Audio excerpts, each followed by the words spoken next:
All right. Good afternoon, everyone. The Secretary General has arrived in Sharm El Sheikh, Egypt from Bali, and he spoke to the press alongside COP27 President Sameh Shoukry just a little over an hour ago. He said that we are at crunch time in the negotiations, and there's clearly a breakdown in trust between North and South and between developed and emerging economies. The Secretary General warned that the blame game is a recipe for mutually assured destruction. He called on all parties to stand and deliver the kind of meaningful climate action that people and planet so desperately need. Mr. Guterres appealed to the parties to act in three critical areas: by finding an ambitious and credible agreement on loss and damage and financial support to developing countries, by forcefully addressing the huge emissions gap and pushing for a climate solidarity pact, and by acting on the crucial question of finance. His remarks are available online. As you saw earlier today, the Secretary General has welcomed the agreement by all parties to continue the Black Sea Grain Initiative to facilitate the safe navigation of export of grain, foodstuffs, and fertilizers from Ukraine. The United Nations is fully committed to supporting the Joint Coordination Center so that this vital supply line continues to function smoothly. The United Nations is also fully committed to removing the remaining obstacles to exporting food and fertilizers from the Russian Federation. Both agreements, signed in Istanbul 4 months ago, are essential to bring down the price of food and fertilizer and avoid a global food crisis. The Black Sea Grain Initiative continues to demonstrate the importance of discreet diplomacy in the context of finding multilateral solutions. And yesterday afternoon, as you saw, the Security Council held a meeting on Ukraine. Briefing Council members, the Undersecretary General for Political and Peacebuilding Affairs, Rosemary DiCarlo, noted that in the past few days, Ukrainians have been subjected to some of the most intense bombardments of the 9-month-old war, and that the impact of such attacks can only worsen during the coming winter months. Ms. DiCarlo again stressed that attacks targeting civilians and civilian infrastructure are prohibited under international humanitarian law. She said that there's only one way to stop the death, destruction, and division.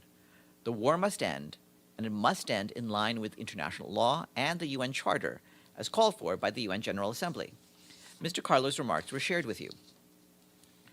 Continuing with Ukraine, the Food and Agriculture Organization today said that more than 25% of people in Ukraine involved in agriculture have either stopped their activities or reduced their output due to war.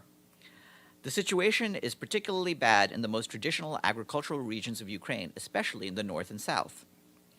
FAO noted that farmers in many parts of Ukraine have been prevented from cultivating or harvesting. They cannot access their land due to mine contamination or intense hostilities.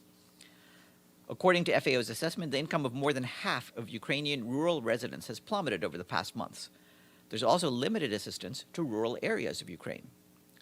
FAO pointed out that rural families are being forced into negative coping strategies, such as reducing expenses on health. Some farmers told our colleagues that they have been forced to sell productive assets or reduce production because they could not afford the necessary inputs, such as fertilizer or animal feed. On the humanitarian response side, aid organizations have helped almost 10 million people so far this year with food and supported thousands of farmers with livestock, seeds, and other agricultural inputs. Today is World Philosophy Day, and this year's theme is the human of the future.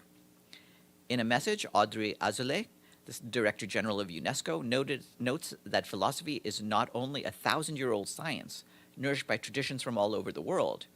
It is a living exercise in questioning and conceiving the world, not only as it is, but also as it could or should be.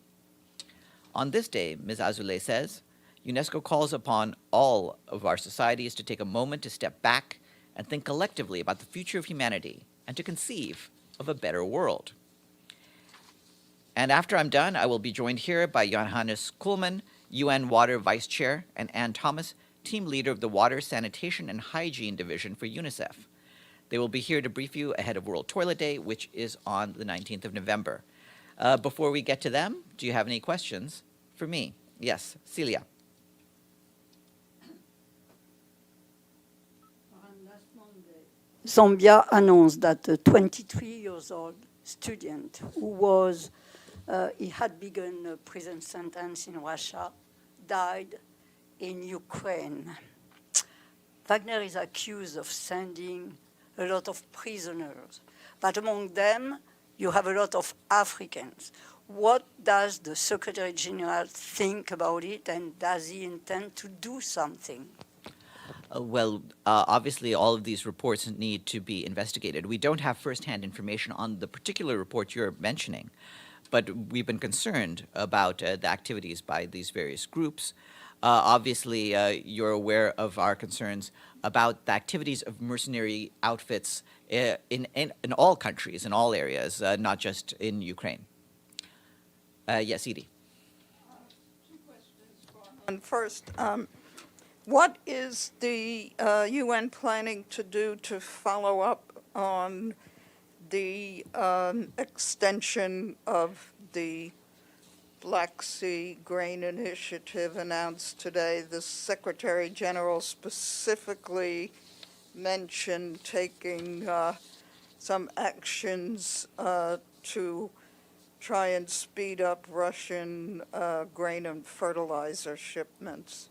Well, as you know, our officials have been working with governments, with regional bodies, and others to try to make sure that the different factors that have been slowing down the flow of exports from the Russian Federation as well as from Ukraine are eased, and that you can have the sort of free traffic of such exports that we're trying to achieve through these agreements. And so that work is going to continue.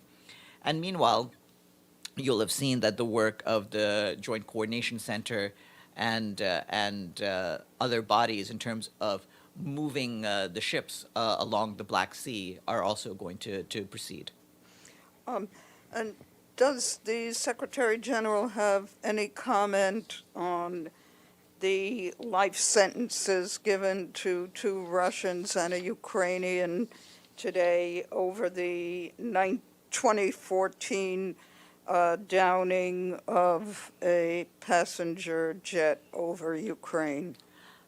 Yeah, we actually take note of today's verdict by the court. One thing I'd like to underscore is that from the beginning, the Secretary General has consistently called on all member states to fully cooperate with the investigation pursuant to Security Council Resolution 2166 in order to establish the truth and achieve justice and accountability for the victims and their families. Today's decision marks an important milestone in the search for truth and justice for the 298 victims and their families. Yes, Deji?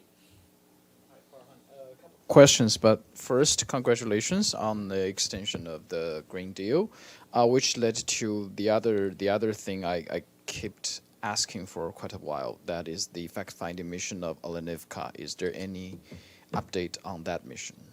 There's nothing to share with you on that. We stand ready once conditions allow to proceed with that work.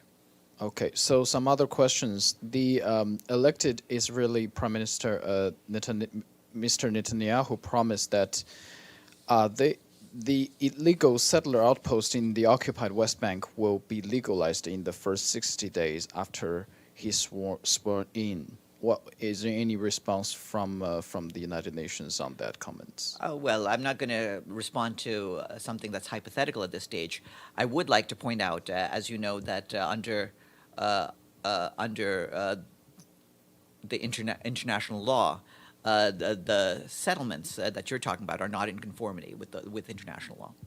And one last thing, today the Security Council held by Russian delegation held an area for a meeting about Afghanistan, and when in response of the Chinese representative's remarks, the U.S. representative talked about the usage of the asset. He said that there's a board of Afghan fund that will decide to reimburse, to allocate, or to send money.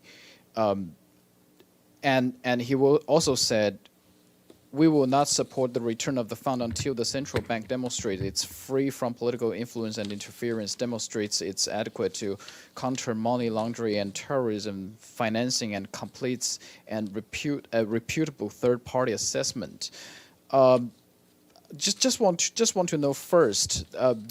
Should someone else decide how to spend the money rather than Afghans? And second, does the UN agree with all those conditions to return these money to Afghanistan?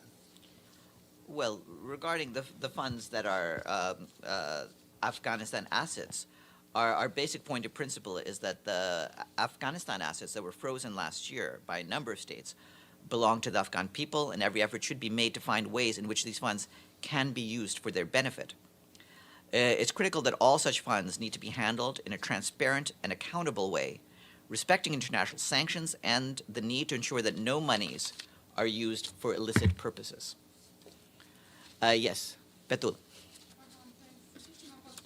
Can we have the statement made by the OCHA briefer at today's meeting on Afghanistan at the Trusteeship Council? And my second question is, I don't think we have had that statement, so it would be great if you could share that with us. And yesterday, Rosemary DiCarlo said that UN Commission investigating human rights abuses in Ukraine is planning another trip to the country. When is this trip going to take place? Is there a date set? And what specific cities this time? And is Kherson among one of those cities where the Russian troops withdrew? Thanks. Well, the dates and itinerary are being worked out, and so those will be shared once they've been developed. But that's being worked on right now. Regarding your question about the briefer, the OCHA briefer on Afghanistan and the Trusteeship Council, we'll try to get a hold of that document and share that around. Evelyn?